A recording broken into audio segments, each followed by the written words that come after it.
नमस्कार दोस्तों, मेरा नाम है राहुल यादव और आप सभी का स्वागत है इन्वेस्ट राइट की एक नई वीडियो में। आशा करता हूं आप सभी लोग कुशल मंगल होंगे। दोस्तों, आज की वीडियो का टॉपिक है, क्या म्यूचुअल फंड में आपका पैसा सेफ है। क्या आप लोगों के मन में भी ये सवाल उठता है कि यार मैंने म्यूचुअल फंड में निवेश तो कर दिया है, लेकिन मेरा पैसा सेफ है या फिर नहीं है, और अगर मेरे पैसे पर रिस्क है तो वो कितना रिस्क है, कितना जोखिम है मेरे पैसे पर, ये मुझे पता होना बहुत ज़रूरी है। आज की वीडियो में इसी टॉपिक पर हम लोग डिस्कस करेंगे। अगर आप लोगों ने म्यूचुअल फंड में निवेश किया हुआ है या निवेश करने का प्लान कर रहे हैं, तो आज की वीडियो से आपको क्लियर होगा कि आपका पैसा म्यूचुअल फंड में कितने जोखिम में निवेश होता है और कितनी कैटेगरीज आपको म्यूचुअल फंड में मिलती है, किस कैटेगरी में कितना जोखिम है, किस कैटेगरी में जोखिम कम है। सब कुछ आपको आज की वीडियो में क्लियर होने वाला है, क्योंकि ये तो सभी देख रहे हैं कि म्यूचुअल फंड सही है, म्यूचुअल फंड सही है, लेकिन क्या म्यूचुअल फंड सेफ है, इसको भी जानना बहुत ज़रूरी है।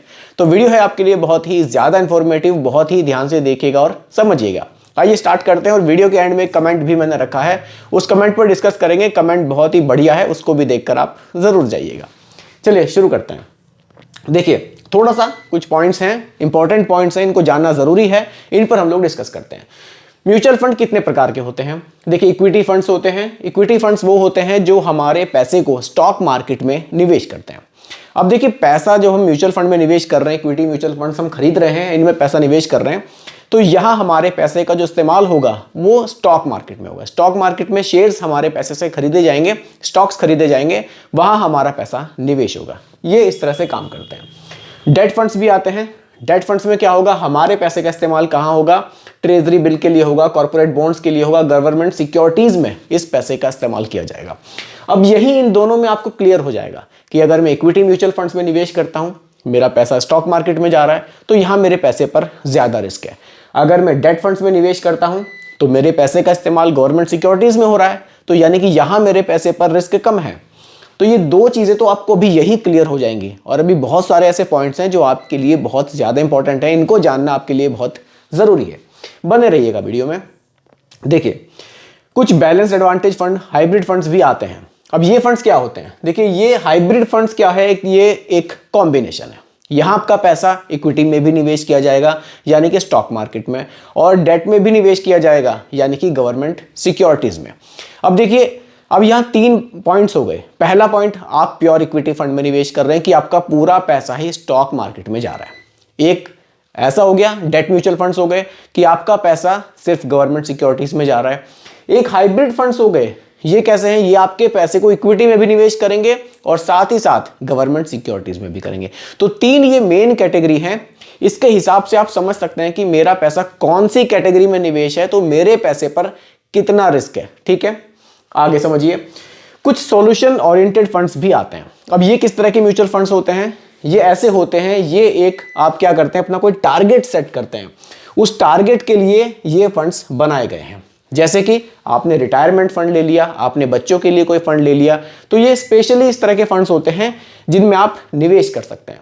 लेकिन इन म्यूचुअल फंड्स में अगर आप निवेश करते हैं तो यहाँ लॉक इन भी होता है। आपका पैसा 5 साल के लिए, अलग अलग स्कीम्स हैं तो अलग अलग तरह से लॉक इन मिलेगा आपको। जैसे कि आप रिटायरमेंट सॉल्यूशन फंड लेते हैं तो आपका पैसा मिनिमम 5 साल के लिए यहाँ लॉक किया जाता है। तो ये भी एक कैटेगरी म्यूचुअल फंड में हमें देखने को मिलती है। अब ये भी देख लेते हैं कि म्यूचुअल फंड में कितना लोग निवेश कर रहे हैं, इससे कितना घबरा रहे हैं, ये सब कुछ भी जानना जरूरी है, तभी तो हम लोग फाइनल नतीजे पर पहुंचेंगे। देखिए, म्यूचुअल फंड में इस साल 135% ज्यादा निवेश आया। देखिए, 60,000 करोड़ का निवेश आया। पिछले साल में ये 25,000 करोड़ का था, यानी कि कितना ज्यादा निवेश म्यूचुअल फंड में बढ़ा है। AUM 68 लाख करोड़ हो गया है। पिछले साल ये 50 लाख करोड़ था। तो यानी कि पैसा जो निवेश है म्यूचुअल फंड में, वो वाकई काफी ज्यादा लोग इस समय करने लगे हैं। SIP स्टॉपेज रेशियो में भी बढ़ोतरी हुई है, इसको भी समझना जरूरी है। इसके लिए मैंने स्पेशल वीडियो भी बनाई थी कि लोग SIP बंद क्यों कर रहे हैं। SIP स्टॉपेज रेशियो बढ़ा है।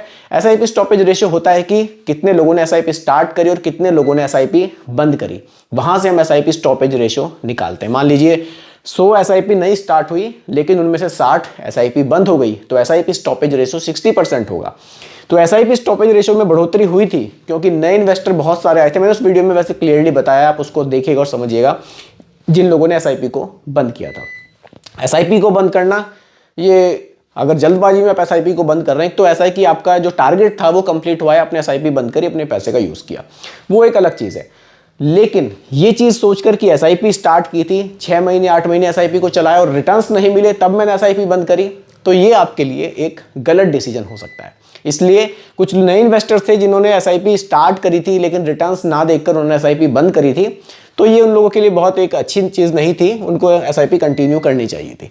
ठीक है, अब देखिए मार्च से नवंबर तक कुल 485 लाख नए एसआईपी अकाउंट खुले थे।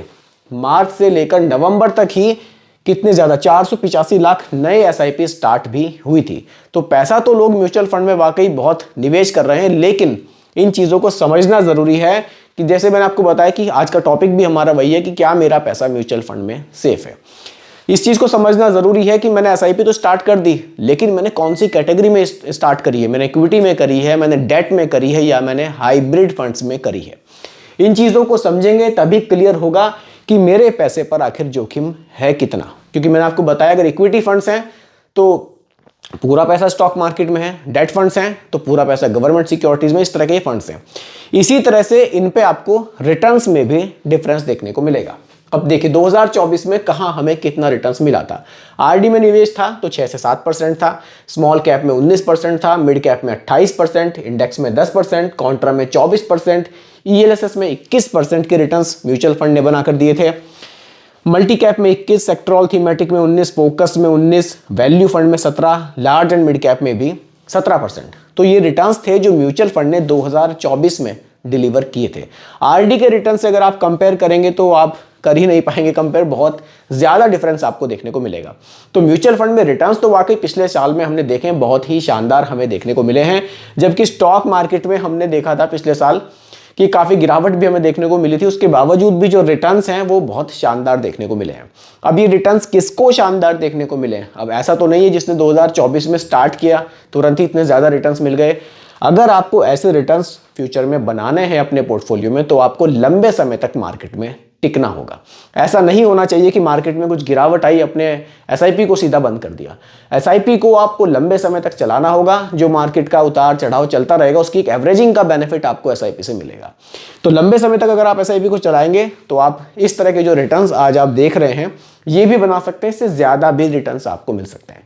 क्योंकि जब आप एक लंबे समय तक अपनी एसआईपी को चला लेते हैं, आपके जो रिटर्न्स है वो अच्छे बनने लगते हैं, पैसा आपका कंपाउंड होने लगता है। उसके बाद अगर मार्केट में गिरावट आती भी है तो आपका पैसा उतना ज़्यादा नहीं गिरेगा, क्योंकि रिटर्न्स आपको पहले से बहुत ज़्यादा मिल चुके होंगे।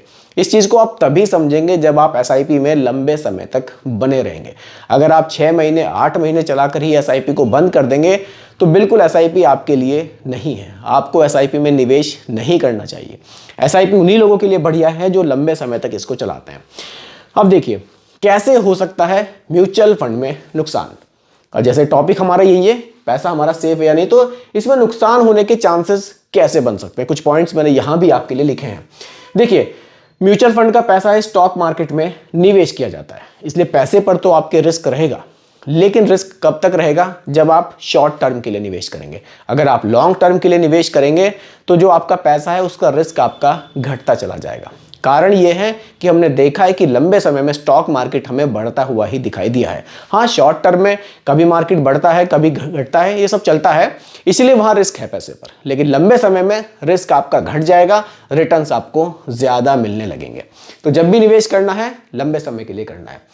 देखिए जैसा कि म्यूचुअल फंड शेयर मार्केट से कनेक्ट होता है, ऐसे में आपको किस फंड में निवेश किया ये तय करता है कि आपको नुकसान होगा या नहीं। बिल्कुल ये मैंने आपको बताया, स्टॉक मार्केट में तो पैसा आपका निवेश होगा ही। अगर आपने इक्विटी फंड में निवेश किया है तो शेयर बाजार की चाल के अनुसार ही आपको लाभ या नुकसान होगा। बिल्कुल अगर आपने इक्विटी म्यूचुअल फंड्स लिए हैं तो जैसी स्टॉक मार्केट की चाल रहेगी, स्टॉक मार्केट बढ़ेगा तो आपके रिटर्न्स बढ़ेंगे, स्टॉक मार्केट में गिरावट आएगी तो आपके रिटर्न्स भी घटेंगे।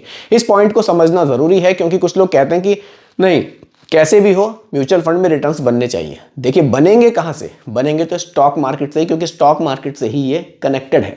स्टॉक मार्केट की चाल जैसी रहेगी ऐसे ही आपको म्यूचुअल फंड में रिटर्न्स मिलेंगे, क्योंकि रिटर्न्स बनते ही स्टॉक मार्केट से हैं। ठीक है, अब म्यूचुअल फंड में कैसे नुकसान हो सकता है, यही पॉइंट हमारा चल रहा है। कई फंड में देखिए लॉक इन पीरियड होता है, अब लॉक इन पीरियड में आप पैसे को निकाल नहीं सकते, लेकिन कुछ लोग क्या करते हैं, पैसे को जल्दबाजी में निकालने के चक्कर में ना लॉक इन को भी तोड़ने को तैयार रहते हैं। और कुछ लोग क्या करते हैं, देखिए पैसा इन्वेस्ट किया, मान लीजिए किसी ने लमसम निवेश किया, अब लमसम निवेश किया और 1 साल से पहले ही उस पैसे को विड्रॉल कर लिया। अब यहां क्या होगा, आपको STCG देना पड़ेगा, short term capital gain tax, जो कि है 20%। तो वहां भी आपको नुकसान उठाना पड़ सकता है। वहीं अगर आप 1 साल से थोड़ा लंबे समय तक रुकेंगे तो फिर आपको LTCG देना होगा, जिसको हम लॉन्ग टर्म कैपिटल गेन बोलते हैं, वो 12.5% है।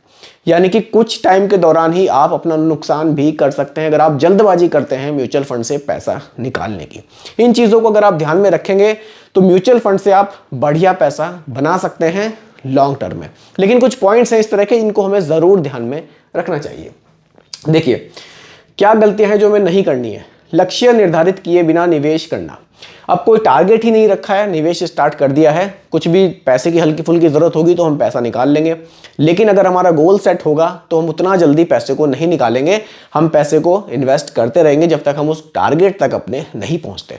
तो ये बहुत ज़रूरी है। लक्ष्यों के बजाय रिटर्न्स का पीछा करना।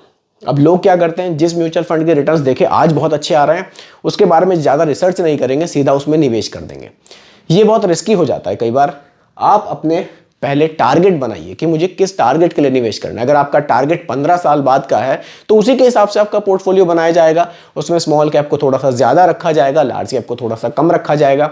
लेकिन अगर आप लक्ष्य निर्धारित नहीं करेंगे तो आप एक बैलेंस पोर्टफोलियो नहीं बना पाएंगे। टारगेट होना बहुत ज़रूरी है, जिस टारगेट के लिए हम आज निवेश स्टार्ट कर रहे हैं। बाजार के उतार चढ़ाव से घबराकर SIP को बंद कर देना। बाजार में उतार चढ़ाव हमेशा लगा रहेगा। जब भी मार्केट में गिरावट आए, बने रहिए, अच्छा मौका होता है पैसा बनाने का, भागने का मौका नहीं होता। वो जैसी मार्केट गिरती है ना, SIP लोग पता नहीं क्यों बहुत तेजी से बंद करना शुरू कर देते हैं, लेकिन उससे कोई बेनिफिट नहीं होगा। अगर आप मार्केट की गिरावट में भी बने रहेंगे, अपनी SIP को कंटिन्यू रखेंगे, जब बाजार बढ़ेगा तो आपके रिटर्न्स देखना कितना तेजी से जंप लेंगे। इसलिए इससे बिल्कुल घबराना नहीं है। डाइवर्सिफिकेशन नहीं करते हैं लोग, जो कि बहुत ज़रूरी होता है। अपने म्यूचुअल फंड में जो भी आप निवेश कर रहे हैं, अपने पोर्टफोलियो को डाइवर्सिफाइड पोर्टफोलियो बनाना हमारे लिए बहुत ज़रूरी होता है, नहीं तो ज़्यादा रिस्क में हमारा पैसा निवेश हो जाता है। एक्सपेंस रेशियो को नज़रअंदाज करना। एक्सपेंस रेशियो देखना बहुत ज़रूरी है कि कौन सा म्यूचुअल फंड हमसे कितना चार्ज ले रहा है हमारे पैसे को मैनेज करने के लिए। इसको ज़रूर देखिएगा, लॉन्ग टर्म में इसका बहुत बड़ा इम्पैक्ट हमारे पैसों पर पड़ता है। लॉन्ग टर्म के लिए निवेश ना करना। लॉन्ग टर्म के लिए निवेश, ये तो हमेशा हर पॉइंट में ही आ रहा है कि आपको जो भी निवेश करना है वो लॉन्ग टर्म के लिए करना है। अगर आप इन चीज़ों को ध्यान में रखकर अपने पैसा निवेश करेंगे तो आप म्यूचुअल फंड में आपका पैसा कितना सेफ है, आप इसको अपने आप से समझ जाएंगे। अगर आप शॉर्ट टर्म के लिए निवेश कर रहे हैं तो बिल्कुल म्यूचुअल फंड में पैसा सेफ नहीं है। अगर आप लॉन्ग टर्म के लिए निवेश कर रहे हैं तो बिल्कुल आपका पैसा म्यूचुअल फंड में यहाँ सेफ रहेगा। आपको रिटर्न्स अच्छे बनने की जो परसेंटेज है वो बहुत ज़्यादा हो जाएगी। देखिए, क्योंकि म्यूचुअल फंड है, कोई भी गारंटी नहीं लेगा रिटर्न्स की कि हाँ इतने रिटर्न्स मिल जाएंगे। रिटर्न्स टोटली डिपेंड करेंगे कि बाजार कैसा रहता है, स्टॉक मार्केट कैसा रहता है। अगर स्टॉक मार्केट बढ़िया रहता है तो शायद जो उम्मीदें आप कर रहे हैं उससे भी ज़्यादा रिटर्न्स आपको मिल जाएं। तो इसलिए यहाँ रिटर्न्स फिक्स नहीं है, लेकिन लॉन्ग टर्म में हमने देखा है कि रिटर्न्स यहाँ काफ़ी बढ़िया हमें देखने को मिलते हैं। तो दोस्तों यही आज की वीडियो का टॉपिक था। बाकी रिटर्न्स एक जो कमेंट था उस पर भी हम लोग अभी ज़रूर चर्चा करेंगे। देखिए, ये अजय पांडे जी का कमेंट है सर का।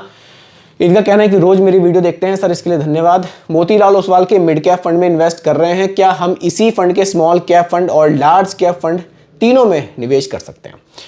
टाइम इन्होंने 15 साल का रखा है। देखिए सर, दिक्कत कुछ नहीं है। अगर आपने मोतीलाल ओसवाल के लार्ज कैप में निवेश करना चाहते हैं, मिड कैप में निवेश करना चाहते हैं, स्मॉल कैप में करना चाहते हैं, आप कर सकते हैं, कोई दिक्कत नहीं है। इसमें किसी तरह की कोई बाउंडेशन नहीं है। लेकिन डिफरेंस क्या आता है, अगर आप डिफरेंट AMC में निवेश करेंगे तो निवेश का एक तरीका होता है जो थोड़ा सा चेंज हो जाता है। आप ज़्यादा सेक्टर्स पर फोकस कर पाएंगे।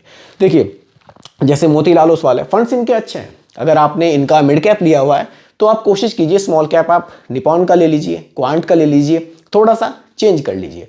उससे क्या होगा, आपका पोर्टफोलियो में जो सेक्टर्स हैं वो थोड़े से बढ़ जाएंगे आप, और अदर सेक्टर्स में भी, अदर स्टॉक्स तक भी आप पहुंच पाएंगे। क्योंकि अगर आप एक ही AMC के ज़्यादा फंड्स रखेंगे तो जो निवेश का एक तरीका होता है वो थोड़ा सा आपको सेम देखने को मिलेगा। अगर अलग AMC पे जाएंगे तो वो थोड़ा सा अलग तरीके से निवेश करते हैं, तो ये थोड़ा सा आपको यहाँ बेनिफिट अलग से मिल सकता है। बाकी अगर आप मोतीलाल ओसवाल के ही फंड्स में निवेश करना चाहते हैं, दिक्कत इसमें भी कुछ नहीं है। आप चाहें तो इसमें भी अपने निवेश को कंटिन्यू कर सकते हैं। तो दोस्तों यही आज की वीडियो का टॉपिक था। उम्मीद करता हूं कि टॉपिक आपको पूरी तरह से क्लियर हुआ होगा। फिर भी कोई कंफ्यूजन हो आप मुझे कमेंट कीजिएगा, रिप्लाई मैं आपको जरूर करूंगा। बाकी रिकमेंडेशन नहीं है, केवल एजुकेशनल पर्पस वीडियो आप लोगों के लिए बनाई गई है, क्योंकि म्यूचुअल फंड का जो भी निवेश है बाजार जोखिमों के अधीन होता है। बाकी वीडियो पसंद आई हो लाइक शेयर जरूर कीजिएगा, और मेरे चैनल पर अगर आप नए हैं इसको भी सब्सक्राइब आप जरूर कीजिएगा। धन्यवाद।